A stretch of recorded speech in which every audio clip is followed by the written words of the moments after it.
Hello friends, स्वागत है आपका वाईपी एजुकेशन ट्रिक चैनल पर। तो दोस्तों, इस वीडियो में हम बात करेंगे प्रकाश चैप्टर को लेके आए हम प्रकाश। ठीक है, प्रकाश से रिलेटेड जितने भी इम्पोर्टेंट क्वेश्चन हैं इस वीडियो में हम कंप्लीट करेंगे।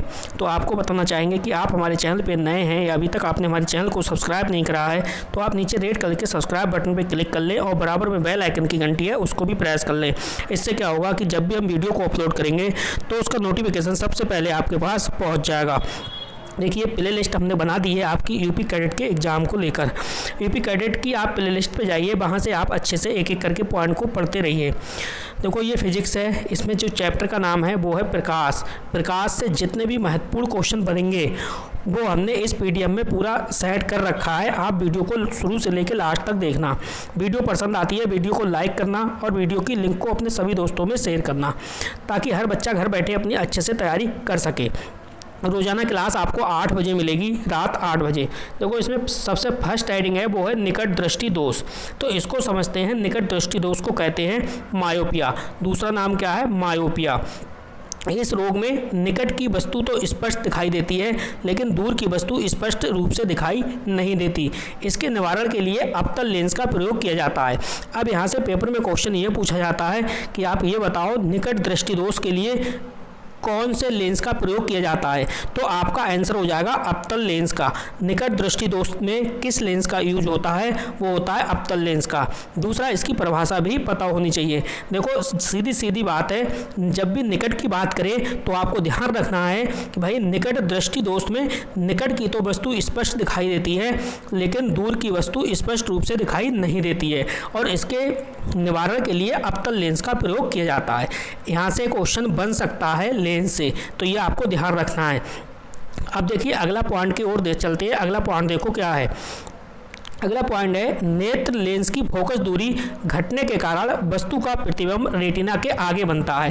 देखो, जब जब आपको निकट दृष्टि दोष से दोष होगा तो वहाँ पे ये ध्यान रखना है, जो नेत्र लेंस की जो फोकस दूरी है, फोकस दूरी घटने के जो कारण वस्तु का जो प्रतिबिंब है, किसका?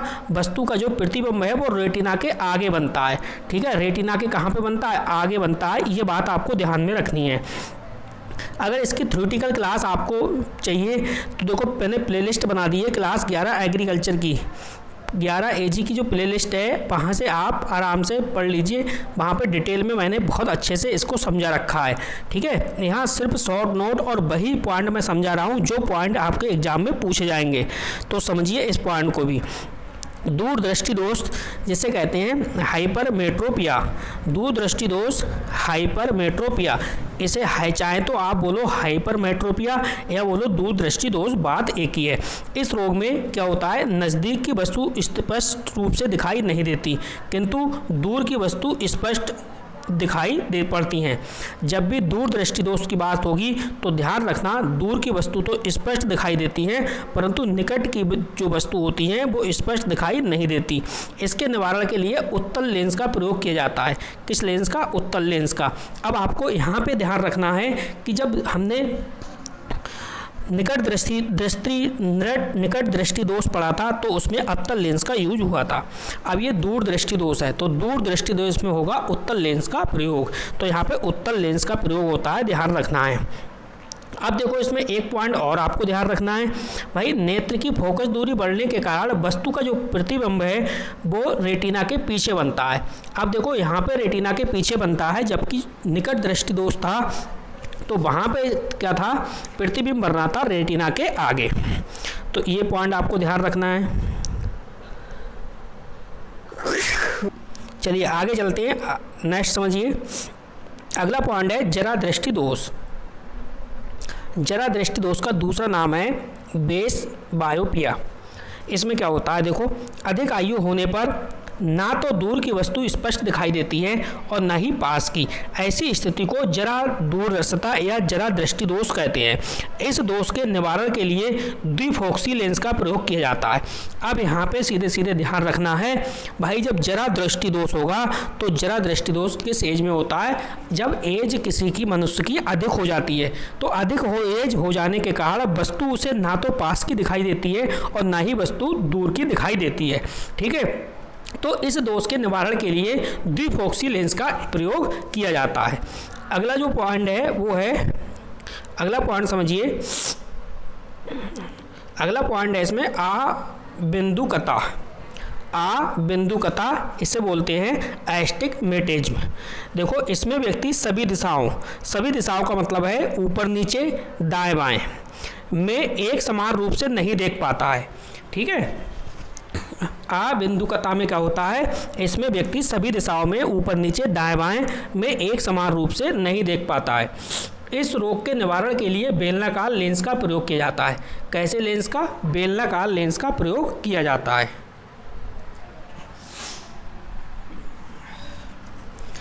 अगली जो आप स्लाइड देख रहे हो स्क्रीन पे, ये स्लाइड बहुत ही महत्वपूर्ण स्लाइड है। बहुत ही मेहनत से ये स्लाइड आपके लिए बनाई गई है। यहाँ से एग्जाम में क्वेश्चन 100% देखने को मिलेगा। देखो 100% की बात कर रहा हूँ मैं, 100% आपको यहाँ से क्वेश्चन देखने के लिए मिलेगा।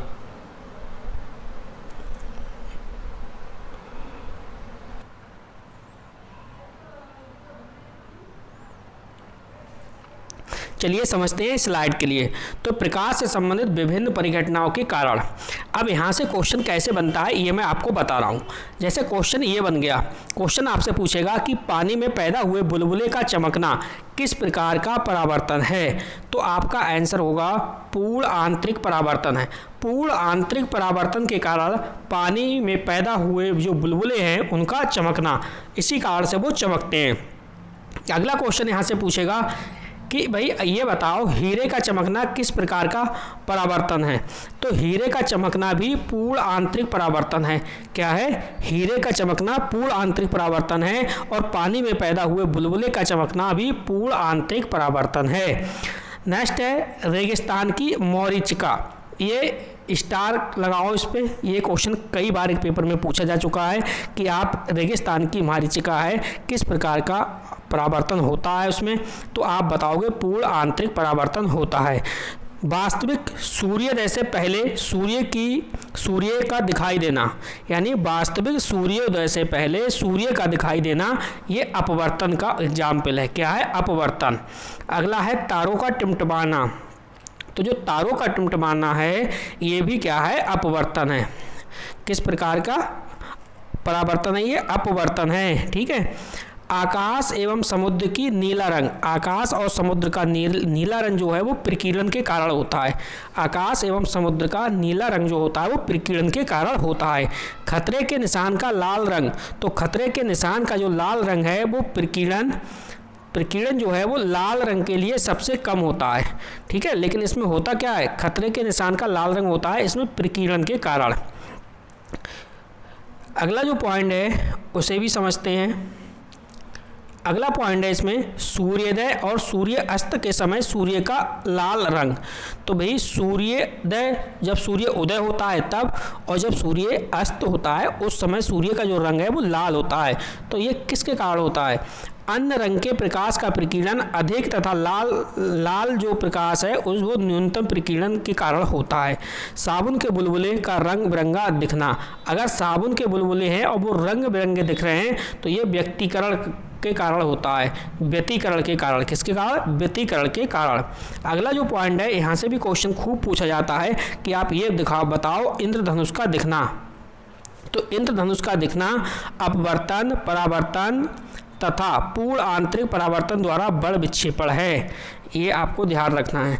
अगली जो नेक्स्ट आपकी स्लाइड दिखाई जा रही है आपके लिए, ये बहुत ही वेरी इंपॉर्टेंट है। ठीक है, चैनल को आपने लाइक नहीं करा, वीडियो को आपने लाइक नहीं करा तो वीडियो को लाइक कर दीजिए और वीडियो की लिंक को अपने सभी दोस्तों में शेयर कर दीजिए।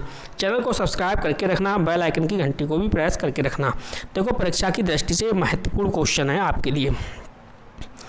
तो इसमें देखो सबसे पहले आपसे ये पूछा जाता है कि आप प्राथमिक रंग बताओ। प्राथमिक रंग बताओ कौन कौन से होते हैं।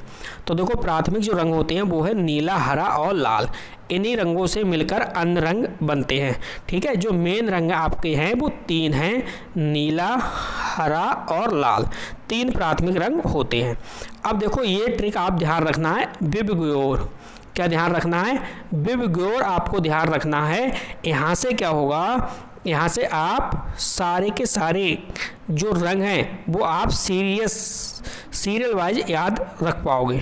ठीक है, सबसे पहला है बैंगनी, इसके बाद है इंडिको यानी जामुनी, ब्लू यानी नीला, ग्रीन यानी हरा, येलो पीला, ऑरेंज नारंगी और रेड लाल। ठीक है, वायलेट बैंगनी है, बैंगनी ध्यान रखना है, जामुनी ध्यान रखना, नीला और हरा, पीला, नारंगी और लाल। इसके बाद आप इंग्लिश में अगर ध्यान रखना है बिबग्योर, तो यहाँ से आप ध्यान रखना है। ठीक है, सबसे पहले आता है बैंगनी यानी वॉयलेट का मतलब है बैंगनी और रेड का मतलब है लाल, तो बैंगनी पहले लाल बाद में, ये आपको ध्यान रखना है, ये सीरियल से आपको याद रखने पड़ेंगे। नेक्स्ट देखो, प्राथमिक इंद्रधनुष में ऊपर दिखने वाला रंग है, जो इंद्रधनुष है ना, प्राथमिक इंद्रधनुष में ऊपर दिखने वाला जो रंग है वो रंग कैसा होगा, वो रंग होगा लाल। यानी प्राथमिक इंद्रधनुष में ऊपर दिखने वाला जो रंग होगा वो होगा लाल। द्वितीय इंद्रधनुष में सबसे ऊपर दिखने वाला जो रंग होगा वो होगा बैंगनी। ये बात आपको ध्यान रखनी है। इंद्रधनुष के रंगों का सही अनुक्रम है, तो देखो यहाँ पे मैंने आपको बताया था, ये देखो क्रम से पूछ रहा है, ये क्या पूछ रहा है आपसे, क्रम से पूछ रहा है, सही क्रम है। ठीक है, इंद्रधनुष के रंगों का सही अनुक्रम है, तो मैंने आपको बताया था बिबग्योर, अभी मैंने आपको बताया है बिबग्योर। ठीक है, तो ये देखो सही क्रम है, ये बिल्कुल सही क्रम लगा हुआ है। ठीक है, बैंगनी, जामुनी, नीला, हरा, पीला, नारंगी और लाल, ये बिल्कुल क्रम से ही लगा हुआ है, इसी क्रम से पूछा जाता है। देखो बैंगनी, जामुनी, नीला, हरा, पीला, नारंगी, लाल, इसी क्रम से पूछा जाता है, तो इसी क्रम में आपको याद रखना पड़ेगा। अगला है सूर्य का प्रकाश, जो श्वेत प्रकाश कहलाता है, कितने रंगों से मिलकर बना है।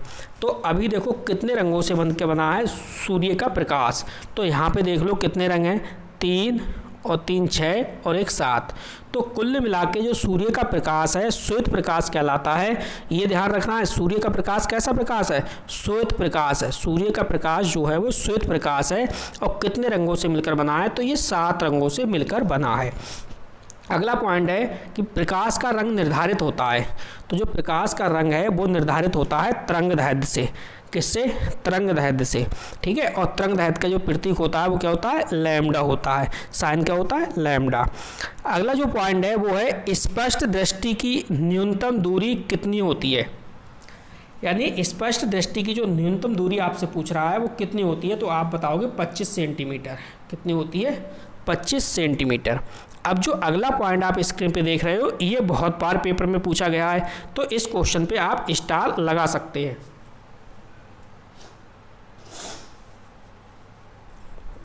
क्वेश्चन कह रहा है अंतरिक्ष यात्री को आकाश का रंग दिखाई देता है। यानी जो अंतरिक्ष में यात्री होता है, अंतरिक्ष से अगर यात्री आकाश का रंग दिखाई देगा, तो अंतरिक्ष यात्री को आकाश का जो रंग दिखाई देगा वो कैसा दिखाई देगा, आपको ध्यान रखना है, काला दिखाई देगा। कैसा, काला। अगला है धूप के चश्मे की पावर क्षमता होती है, तो धूप के जो चश्मे की पावर क्षमता होती है वो होती है शून्य डायोप्टर। क्या होती है, शून्य डायोप्टर। अगला पॉइंट है जल में वायु का बुलबुला किस प्रकार के लेंस की तरह व्यवहार करता है। इस क्वेश्चन पे आप स्टार लगाओ, ये भी काफ़ी अच्छा क्वेश्चन है कि भाई जल में वायु का बुलबुला किस प्रकार के लेंस की तरह कार्य करता है, तो वो करता है अवतल लेंस की तरह कार्य करता है। अगला पॉइंट है, अगली देखो ये जो स्लाइड तैयार की गई है, ये भी स्लाइड बहुत ही बेहतरीन स्लाइड है। ठीक, ये देखो क्या कह रहा है, ये कह रहा है प्रकाश की चाल। अगर प्रकाश की चाल आपसे निर्वात में पूछे, आप ये बताओ कि निर्वात में प्रकाश की चाल कितनी होती है, तो निर्वात में प्रकाश की चाल होती है 3 × 10⁸ मीटर प्रति सेकेंड। ये पॉइंट आपको ध्यान रखना है। प्रकाश की चाल की बात करें तो निर्वात में जो प्रकाश की चाल है ये 3 × 10⁸ मीटर प्रति सेकेंड होती है। अगर हम पानी की बात करें तो पानी में जो प्रकाश की चाल है वो होती है 2.25 × 10⁸ मीटर प्रति सेकेंड। कितनी होती है, 2.25 × 10⁸ मीटर प्रति सेकेंड। अगर हम कांच की बात करें तो कांच में है 2 × 10⁸ मीटर प्रति सेकेंड। देखो सबसे ज़्यादा यहाँ पे किस में दी है, निर्वात में। निर्वात में कितनी है, 3 × 10⁸। देखो 10⁸ तो सभी में है, ये आपको ध्यान रखना है। लेकिन जब निर्वात की बात आए तो 3 याद रखना है, पानी की बात आए तो 2.25 और कांच की बात आए तो आपको 2 ध्यान रखना है।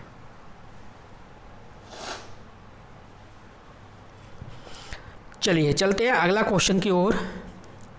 देखिए क्वेश्चन बहुत ही महत्वपूर्ण लेके आए हैं और बहुत इंपॉर्टेंट क्वेश्चन आपके लिए लेके आए हैं। इनसे कोई ना कोई क्वेश्चन आपको एग्जाम में ज़रूर देखने को मिलेगा, तो वीडियो को पूरा देखिए और 2-3 बार देख लोगे तो माइंड में सारे क्वेश्चन सेट आपके हो जाएंगे। देखो सूर्य का जो प्रकाश है वो पृथ्वी तक पहुँचने में लगभग कितना सेकेंड का समय लगता है। तो देखो जब सूर्य से प्रकाश की बात करें तो पृथ्वी तक पहुँचने में लगते हैं 8 मिनट 20 सेकेंड। कितना समय लगता है, 8 मिनट और 20 सेकेंड। 8 मिनट लगते हैं और 20 सेकेंड लगते हैं। नेक्स्ट जो क्वेश्चन है आपके सामने वो है, चंद्रमा से परावर्तित प्रकाश को पृथ्वी तक आने में 1.28 सेकेंड का समय लगता है। जो चंद्रमा है, चंद्रमा से परावर्तित प्रकाश को पृथ्वी तक आने में, कहाँ तक, पृथ्वी तक आने में 1.28 सेकेंड का समय लगता है। अगला जो क्वेश्चन है वो है प्रदीप्त वस्तुएं। आप देखो प्रदीप्त वस्तुएं, तो प्रदीप्त वस्तुएं कौन सी हैं, ये सूर्य जो है वो प्रदीप्त वस्तुएं हैं। ठीक है, इनको हम डिटेल आपको अभी इसी वीडियो में हम डिटेल भी कराएंगे, लेकिन यहाँ पे आप एग्जाम्पल को समझ लीजिए। प्रदीप्त, दीप्त, पारदर्शी, अपारदर्शी और पारभासी, इनके यहाँ पे एग्जाम्पल आप समझ लो। इनकी मैं डिटेल जो डेफिनेशन है वो आगे आपको वीडियो में समझाऊंगा। तो प्रदीप्त वस्तुओं का एग्जाम्पल है वो है सूर्य। दीप्त वस्तुएँ सूर्य, मोमबत्ती, विद्युत लैंप, टार्च आदि। पारदर्शी वस्तुएं जो होती हैं वो शीशा, पॉलीथीन, लेंस होता है। अपारदर्शी लकड़ी। इसके बाद है पारभासी, तो ट्रेसिंग पेपर है। ठीक, इनकी जो डेफिनेशन है मैं इसी वीडियो में आपको करा दूंगा, आप बेनिश्चिंत रहिए। अब देखो अगला पॉइंट आप समझिए। देखो यहाँ पे कुछ परीक्षा की दृष्टि से महत्वपूर्ण हमने क्वेश्चन डाले हुए हैं, उनको समझिए आप। देखो जिस रंग के प्रकाश की तरंगदैर्घ्य कम होती है, अब यहाँ पे ध्यान रखना है आपको। कह रहा है जिस रंग के प्रकाश की जो तरंगदैर्घ्य है वो कम होती है उसका प्रकीर्णन अधिक होता है, जबकि अधिक तरंगदैर्घ्य वाले प्रकाश का प्रकीर्णन कम होता है। ये देखो जो प्रकाश की बात कर रहा है, प्रकीर्णन की कम और अधिक की बात कर रहा है, ये तरंगदैर्घ्य पे डिपेंड करता है। समझो जिस रंग की प्रकाश की तरंगदैर्घ्य कम होगी तो उसका जो प्रकीर्णन है वो अधिक होगा। और अगर किसी दूसरे रंग की बात करें, उसका अगर प्रकाश की तरंगदैर्घ्य अधिक होगी तो उसका प्रकीर्णन जो है वो कम होगा। इसी प्रकार से देखो आप विबग्योर आपने पढ़ा था, तो लास्ट में आया था क्या, रेड का मतलब लाल। ठीक है, तो देखो यहाँ पे आप समझिए अगला पॉइंट। देखो ये कह रहा है कि लाल रंग के प्रकाश की तरंगदैर्घ्य सबसे अधिक होती है। जब लाल रंग के प्रकाश की जब तरंगदैर्घ्य है वो सबसे अधिक होगी तो इसका प्रकीर्णन सबसे कम होगा। ये आपको ध्यान रखना है। अगर आपसे पेपर में पूछे आप ये बताओ लाल रंग के प्रकाश की तरंगदैर्घ्य कैसी होती है, तो आपको ध्यान रखना है लाल रंग की जो प्रकाश की तरंगदैर्घ्य है वो अधिक होती है। जब तरंगदैर्घ्य अधिक होगी तो इसका जो प्रकाश का प्रकीर्णन है वो कम होगा। ये आपको ध्यान रखना है। अगला पॉइंट क्लियर करते हैं। देखो अणुओं के द्वारा प्रकाश के प्रकीर्णन का गहन अध्ययन महान वैज्ञानिक सीवी रमन, कौन है, सीवी रमन तथा उनके सहयोगी द्वारा 1920 के दशक में किया गया था। रमन को 1930 में इस कार्य के लिए भौतिकी के नोबेल पुरस्कार से सम्मानित किया गया है।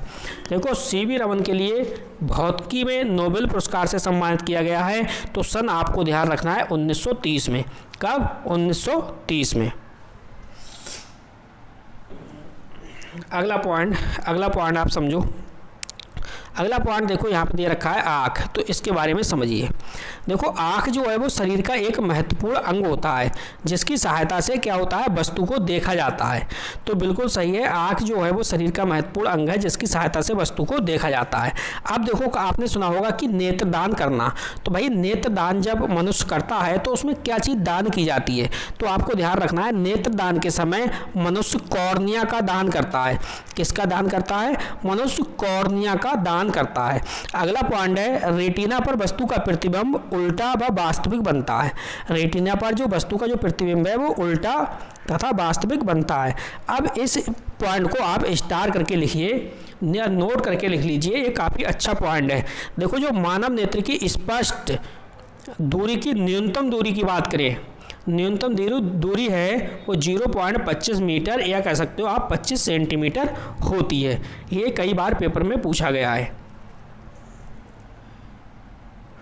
चलिए अगले पॉइंट की तरफ चलते हैं। अगला पॉइंट भी आपको समझाने की कोशिश करते हैं। देखो यहाँ पे एक एक पॉइंट को हम आराम से समझेंगे और आप पूरे समझने की कोशिश कीजिए। देखो पहले समझो प्रकाश का परावर्तन। प्रकाश का परावर्तन क्या होता है? देखो किसी चिकने या पॉलिशदार सतह से टकराकर प्रकाश वापस उसी दिशा में लौट आता है, यह प्रकाश का अपवर्तन कहलाता है। देखो कोई भी सतह है, मान लो ये सतह है, ठीक है, ये सतह कैसी है? पॉलिशदार सतह है। कैसी सतह है? पॉलिशदार सतह है, इस प्रकार से पॉलिशदार सतह है। अब मान लो कोई भी प्रकाश की किरण है इस सतह से टकराती है, इस सतह से टकराने के बाद उसी दिशा में, अभी तो मान लो इसी दिशा में आ रही है, तो टकराने के बाद वापस इसी दिशा में वापस हो जाती है, तो ये क्या कहलाता है? प्रकाश का अपवर्तन कहलाता है। क्या कहलाता है? प्रकाश का अपवर्तन। अब देखो प्रकाश का अपवर्तन, ये था प्रकाश का परावर्तन। तो परावर्तन में आपने ध्यान रखा कि किसी सतह से प्रकाश जो है वो टकराता है, मान लो इस सतह से टकराया और फिर यहीं से वापस हो गया, इधर को वापस हो गया, तो ये कहलाएगा प्रकाश का अपवर्तन। अब समझो आप प्रकाश का परावर्तन क्या है, सॉरी प्रकाश का परावर्तन कहलाता है। अब अपवर्तन आपको समझना है। अब समझो प्रकाश का अपवर्तन। जब प्रकाश एक माध्यम से दूसरे माध्यम में प्रवेश करता है तो विचलित हो जाता है, प्रकाश का अपवर्तन कहलाता है। ये देखो अपवर्तन था, पहला परावर्तन था। परावर्तन में क्या होता है? परावर्तन में प्रकाश जिस सतह से टकराता है जिस सतह पर टकराने के बाद उसी दिशा में वापस हो जाता है जिस दिशा में प्रकाश प्रवेश करता है। अब यहाँ पे क्या है? यहाँ पे थोड़ा सा चेंज है। प्रकाश का अपवर्तन में जब प्रकाश एक माध्यम से दूसरे माध्यम में प्रवेश करता है तो विचलित हो जाता है, प्रकाश का अपवर्तन कहलाता है। जैसे ये सतह है, अब यहाँ से देखो इस सतह से प्रकाश टकराएगा तो टकराने के बाद थोड़ा सा क्या हो जाएगा? विचलित हो जाएगा ये, ठीक है, तो ये क्या कहलाएगा? ये प्रकाश का अपवर्तन कहलाएगा। अब परावर्तन के नियम समझो, परावर्तन के नियम को समझते हैं। परावर्तन के नियम आपतित किरण, परावर्तित किरण और आयतन, तीनों पर अभिलंब, तीनों एक ही तल में होंगे। देखो यहाँ पे कह रहा है भाई आपतित किरण, कौन सी किरण? आपतित किरण, परावर्तित किरण और आपतन बिंदु पर अभिलंब, क्या है? अभिलंब, तीनों एक ही तल में होंगे। अब इसे समझो आप, इसे समझाते हैं डायग्राम के माध्यम से। देखो ये कोई भी सतह है, ठीक है, यहाँ पे क्या होगा? ये देखो है आपतित किरण, क्या है? आपतित किरण सीधी आई इस प्रकार से और इस सतह से टकराने के बाद ये पुनः इसे वापस हो गई, ठीक है। तो ये तो हो गया आपका आपतित किरण और ये वाली हो गई आपकी परावर्तित किरण और जो इस बिंदु पर क्या है? ये हो गया आपका अभिलंब। तो जो ये तीनों कह रहा है कि आपतित किरण और परावर्तित किरण तथा आपतन बिंदु तीनों क्या होंगे? एक ही तल में होंगे। तो ये तीनों देखो एक ही तल में हैं, ये तीनों क्या है? एक ही तल में है, ठीक है। अब देखो ये आपको ध्यान रखना है। फर्स्ट पॉइंट है sine I upon sine r, इसी प्रकार सेकेंड है साइन आई बराबर साइन आर। ये क्या है? दोनों आपस में बराबर हैं, दोनों क्या हैं? बराबर हैं। जिस प्रकार से ये आपतित किरण और परावर्तित किरण, ठीक है, तो ये से क्या बोलते हैं? इसे बोलते हैं स्नेल का नियम भी कहा जाता है। नेक्स्ट है अपवर्तन के नियम। अपवर्तन के नियम को समझिए। इसमें देखो फर्स्ट पॉइंट है प्रतिबिंब। तो तो प्रतिबिंब क्या है? दर्पण के समान रखी वस्तु से दर्पण के समान रखी वस्तु से चलने वाली प्रकाश की किरणें दर्पण के तल से परावर्तित होकर हमारी आंखों में पड़ती हैं, जिससे हमें वस्तु दिखाई देती है। इसे हम क्या कहते हैं? इसे प्रतिबिंब कहते हैं। प्रतिबिंब जो होता है वो दो प्रकार का होता है, जैसे वास्तविक प्रतिबिंब और आभासी प्रतिबिंब। अब देखो अगला पॉइंट है, वो समझते हैं प्रकाश का परावर्तन। प्रकाश का परावर्तन यानी समतल दर्पण प्रकाश का सबसे अच्छा परावर्तक माना जाता है। कैसा दर्पण हो? समतल दर्पण। समतल दर्पण प्रकाश का सबसे अच्छा परावर्तक माना जाता है। परावर्तक पृष्ठ के लंबवत सीधी रेखा को क्या कहते हैं? अभिलंब कहते हैं। ये जो आपका है इस प्रकार से ये पड़ रहा है, ये अभिलंब है। जो किरण परावर्तक तल पर आकर गिरती है वह आपतित किरण कहलाती है। ये वाली जो किरण है ये कहलाएगी आपकी आपतित किरण। आपतित किरण क्यों कहलाएगी? क्योंकि आपको बताया गया जो किरण परावर्तक तल पर, ये परावर्तक तल है, इस तल पर आकर गिरती है उसको बोलते हैं आपतित किरण। और जो किरण इस पर गिर के परावर्तक तल से टकराकर जाती है, ये मान लो टकराकर जा रही है इधर, तो ये कहलाएगी परावर्तित किरण। ये आपने समझ लिया। आपतित किरण, अब देखो यहाँ पे आपतित किरण और अवलंब के बीच बने कोण को आपतन कोण कहते हैं। अब यहाँ पे देखो ये वाली है आपतित किरण, ये आपतित किरण है और ये आपका अविलंब है, ठीक है। इसके बीच में जो ये वाला कोण बना, इस प्रकार से समझो, अभी आपको समझाने की कोशिश पूरी करते हैं। इस प्रकार से समझो आप, ये किरण, ये देखो आपतित किरण है, ठीक है। ये टकराने के बाद इधर वापस हुई, ये अविलंब है। अविलंब के बीच और इसके बीच में जो कोण बन रहा है इसी को हम बोलते हैं आपतन कोण, और एक कोण ये बनेगा। तो अगला पॉइंट समझते हैं। यहाँ पे देखो थोड़ा सा और समझिए आप, ये देखिए आई बराबर आई का को हम रिप्रेजेंट कर रहे हैं आपतित किरण से, तो ये वाली जो है वो आपतित किरण है, ये वाली। और आर जो है ये आपका आर है, ठीक है, ये परावर्तित किरण है, ये वाली परावर्तित किरण है, यहाँ पे आर लिख लो। और ये थीटा, तो थीटा आपका क्या है? अविलंब है। थीटा क्या? ओ दे दो उसे, ठीक है।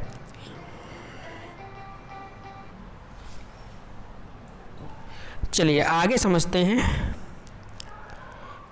अगली जो हेडिंग है आपकी वो है प्रकाश का अपवर्तन। देखो ताप बढ़ने से अपवर्तनांक कम होता जाता है, टेम्परेचर बढ़ने से क्या होगा? अपवर्तनांक कम होता चला जाता है। दूसरा पॉइंट है जब प्रकाश की किरण सघन माध्यम से विरल माध्यम में जाती है तो वह अविलंब से दूर हट जाती है। ये आपको ध्यान रखना है, जब प्रकाश की किरण सघन माध्यम से विरल माध्यम में जाएगी तो वह अविलंब से क्या है? दूर हट जाती है।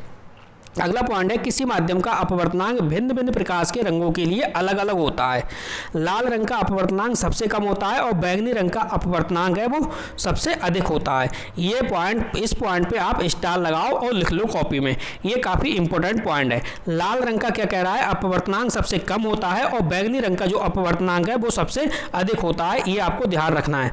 नेक्स्ट पॉइंट, अगला जो पॉइंट है वो है प्रकाश की किरण जब अविलंब के समांतर प्रवेश करती है।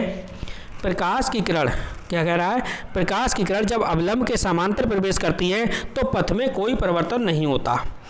प्रकाश की किरण जब अविलंब के समांतर प्रवेश करती है तो पथ में कोई भी परिवर्तन नहीं होता। अगला पॉइंट है क्रांतिक कोण। तो क्रांतिक कोण में क्या है? जब प्रकाश की किरण सघन माध्यम से विरल माध्यम में जाती है तो अपवर्तन के कारण अपवर्तित किरण अविलंब से दूर हट जाती है, जिसमें अपवर्तन कोण सदैव क्या होता है? आपतन कोण के से बड़ा होता है। ये आपको ध्यान रखना है। क्रांतिक कोण भी कई बार एग्जाम में पेपर में पूछा गया है। क्रांतिक कोण के बारे में खूब पूछता है पेपर में। जब प्रकाश की किरण क्या है? सघन माध्यम से विरल माध्यम में जाती है तो अपवर्तन के कारण, किसके कारण? अपवर्तन के कारण अपवर्तित किरण अविलंब से दूर हट जाती है, जिसमें अपवर्तन कोण सदैव आपतन कोण से बड़ा होता है। ये आपको ध्यान रखना है। अगला पॉइंट समझिए। अगला पॉइंट है यदि आपतन कोण का मान धीरे धीरे बढ़ाया जाए तो अपवर्तन कोण भी बढ़ता जाएगा। यदि आपतन कोण का मान धीरे धीरे बढ़ाया जाए तो अपवर्तन कोण भी बढ़ता जाएगा। अगला पॉइंट है क्रांतिक कोण पानी वायु माध्यम युग्म के लिए 42 डिग्री होता है। हीरा वायु माध्यम युग्म के लिए इसका मान 24 डिग्री है। नेक्स्ट पॉइंट है हीरे के अंदर जब किसी पृष्ठ पर आपतन कोण 24 डिग्री से कम होता है तभी वह प्रकाश हीरे से बाहर आता है, और जब प्रकाश हमारी आंखों पर पड़ता है तो हीरा चमककर दिखाई देता है। ये पॉइंट ज़्यादा इम्पोर्टेंट नहीं था, लेकिन इससे पहले वाला जो क्रांतिक कोण था वो काफ़ी इम्पोर्टेंट पॉइंट था। अगला जो है वो है पूर्ण आंतरिक परावर्तन। तो यहाँ से क्वेश्चन काफ़ी एग्जाम में पूछे जाते हैं, स्टार आप लगा के रखिए इस पॉइंट को। यदि आपतन कोण का मान क्रांतिक कोण से जरा भी अधिक हो जाए तो प्रकाश विरल माध्यम में न जाकर पूर्ण परावर्तित होकर सघन माध्यम में लौट जाता है। इस घटना को हम पूर्ण आंतरिक परावर्तन कहते हैं, पूर्ण आंतरिक परावर्तन कहते हैं। तो ये थी वीडियो आपकी आज की, ये बिल्कुल लास्ट हेडिंग थी। तो आप नीचे कमेंट करके बताइए कि आपको ये वीडियो कैसी लगी। बहुत ही इम्पोर्टेंट वीडियो आपके लिए प्रकाश से रिलेटेड पॉइंट थे। अब आपको फीडबैक देना है। वीडियो को लाइक नहीं करा तो आप वीडियो को लाइक करना, कमेंट करना और बताना इस वीडियो को देखने के बाद आपको कैसा लगा। अगर आप इसी टाइप की और वीडियो चाहते हैं तो आप कमेंट करके लिखिए कि सर इसी टाइप की वीडियो और बना दीजिए, तो आपको हर दिन वीडियो उपलब्ध कराते रहेंगे। बस बेटे इस वीडियो में इतना ही था। वीडियो देखने के लिए आपका बहुत बहुत धन्यवाद। मिलते हैं नेक्स्ट वीडियो में।